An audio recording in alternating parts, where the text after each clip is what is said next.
एक दिन बाद यानी कल ईद उल अजहा है और इस वक्त ये खबरें मार्केट में सुनी जा रही हैं कि मराकश ने ईद उल अजहा पर पाबंदी लगा दी है और उसकी वजह यह बताई है कि मराकश में माली हालात ठीक नहीं है। मेरा ख्याल है मराकश के हुक्मरान जो हैं शाह, उन्होंने इस्लाम को पढ़ा नहीं है।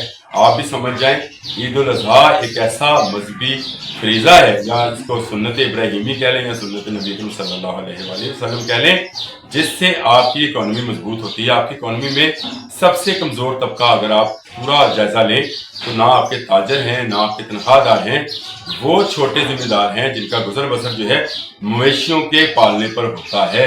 आपको शायद इस बात का इल्म होगा और ज़रूर होगा, क्योंकि आप सब इस्लामी कल्चर से वाकिफ़ हैं कि दुनिया में आने वाले तमाम अंबिया कराम ने जो है बकरियां और भेड़ें चढ़ाई हैं। ये एक ऐसा प्रोफेशन है जिससे नबी करीम सल्लल्लाहु अलैहि वसल्लम भी जो है लुत्फ़अंदोज़, मैं तो ये कहूँगा लुत्फ़अंदोज़ होते रहे हैं, और उन्होंने भेड़ बकरियाँ पालकर इस बात का तस्दीक की थी कि इनका पालना फ़ायदेमंद है। अब आ जाए ईद उल अज़हा के ऊपर, जिस पर कहा जा रहा है कि मराकश के माली हालात ठीक नहीं है। तो माली हालात ठीक कैसे होते हैं? आपको पता है, आप जो जानवर कल ज़िबा करने जा रहे हैं अल्लाह के नाम पर, उसका मईशत पर कितना असर होगा।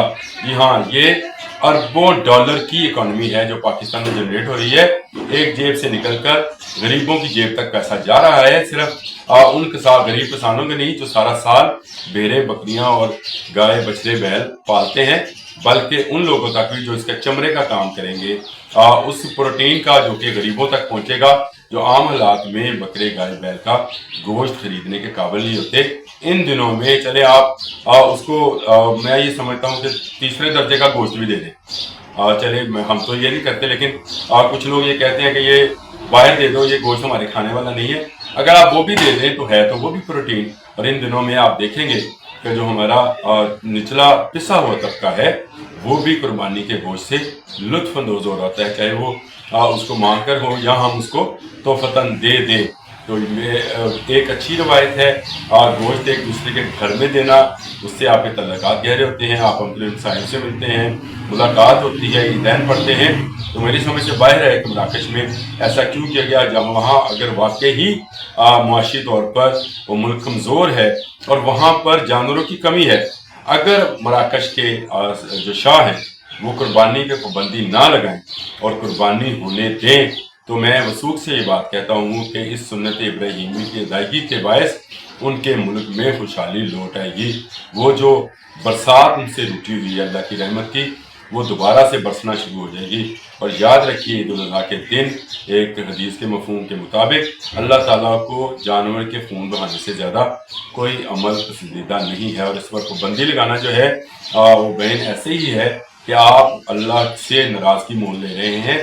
मैं ये नहीं कहता हूँ, जो लोग साबित इस्तात हैं करते तो वही है कुर्बानी, वही कुर्बानी का जानवर खरीदने जाते हैं, हज़ारों में खरीदें, लाखों में खरीदें, जैसी उनकी अल्लाह ने तौफीक दी है वैसा जानवर खरीदें, ज़िबा करें, उसके 3 हिस्से बनाएं, खरीदों के लिए, अपने लिए और गुरबा के लिए, और आप देखेंगे कि अल्लाह ताला की रहमतें, अल्लाह ताला की बरकतें कैसे आप पर ओद कर आती हैं। अगर आपने हक़ हलाल पैसे से ये तमाम अमल अल्लाह की खुशनुदी के लिए अदा किया, तो याद रखिए अल्लाह तक ये गोश्त, ये खून, ये खाल नहीं पहुँचती है, पहुँचता है तो आपका तकवा।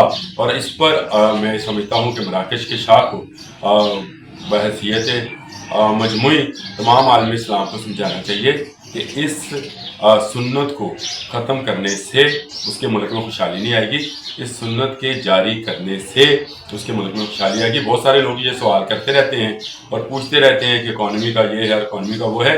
तो इतने अरबों डॉलर इकॉनमी में वापस आते हैं जो हमारी जेबों में, बैंक बैलेंस में और किसी और शक्ल में हमारे पास पड़े रहते हैं, लेकिन हम उसका इस्तेमाल नहीं करते। तो इस्लाम ने ज़कात, ख़िरात का जहाँ असूल वज़ा किया, वहाँ कुर्बानी जैसी रस्म का भी जो है आगाज़ किया, ताकि ये पैसा गरीब गुरबा तक भी पहुँच जाए। तो मैं समझता हूँ कि मराकश के शाह का कुर्बानी पर पाबंदी लगाना दुरुस्त फैसला नहीं है।